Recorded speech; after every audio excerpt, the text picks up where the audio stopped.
All right, looks like we're live. Hello, everyone. Welcome back. This is week number 5, video number 5 of our 12-week Facebook, YouTube, and Twitter live series, where we will be covering migraine-related topics and answering migraine-related questions.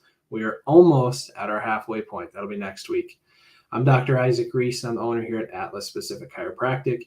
If this is your first time seeing us and you haven't watched any of our previous videos, especially our lives that we've been doing, I have a passion for helping migraine sufferers find natural, lasting relief through upper cervical chiropractic.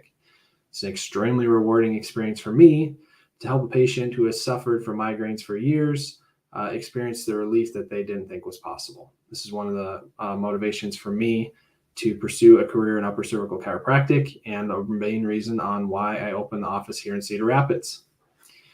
This week, we'll be discussing 2 different trigger-related questions. The first one being, why are my migraines worse during my menstrual cycle or my period? And the second one being, which foods trigger migraines? So, why are migraines worse on my period or my menstrual cycle? Migraines have a strong hormonal connection. More than 50% of women who experience migraines report menstruation as a migraine trigger. So why is this? Around the time of your cycle, your estrogen drops. And this drop in estrogen is actually what can trigger that migraine. Unfortunately, this isn't something that you can avoid unless you're pregnant. And often these migraines are more intense than migraines at any other time of the month. They don't usually respond as well to your typical migraine relief treatments and remedies and things like that. So that's unfortunate.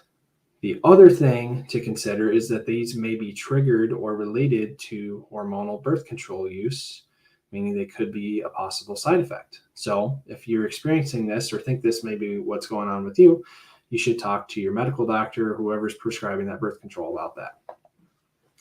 So let's get into some of the food triggers. Which foods trigger migraines? And the first thing I want to talk about is actually not eating any food. That can be a trigger in itself. It's very common. I'm sure many of you have experienced this. I've seen it in person. It's not fun. So try to keep regular, consistent, healthy meals in unscheduled. Common food triggers also include foods that are high in the amino acid tyramine. Tyramine is commonly found in wines and cheeses. So if you ever go out to a winery, you got to be aware of that charcuterie board. That could really trigger a migraine there. Just kidding. But any other foods that can trigger migraines include salty foods. And that could be because of dehydration factors or just the salty food itself. Also included in this list are highly processed foods, food chemicals like aspartame and MSG.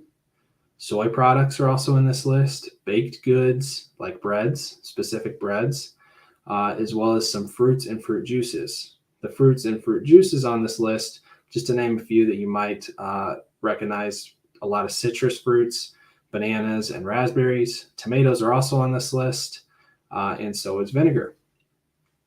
The last ones that you're really not going to like are chocolate and caffeine. Yeah, so the big ones. Don't, your coffee every morning and your dark chocolate and things like that. What I want you to also keep in mind is while these may be common triggers, they might not be a trigger for you. And so the best way for you to figure this out is to eat your normal diet and do what's called a food journal. So what I want you to do is record your diet for a while and note everything you eat or drink in detail, especially prior to a migraine. Over time, you should be able to recognize some trends that you can then use to identify specific food triggers. That's all I got for tonight. I hope you guys learned something again this week. You can go back and you can watch our first 4 videos and check us out on all of our social media platforms. We're on TikTok, Facebook, Instagram, YouTube, Twitter, and LinkedIn. I feel like I'm missing one, but that's quite a few. This will wrap up video number 5 in the series. You can catch me next week, not on Wednesday, on Tuesday for video number 6, which will be our halfway point. Next week, we're traveling, so we're going to be out of town for a business and growth seminar, so we're not going to be here on Wednesday. Again, it will be Tuesday. Make sure to like and share this video with your migraine friends so we can help reach more people, and we will see you guys next week.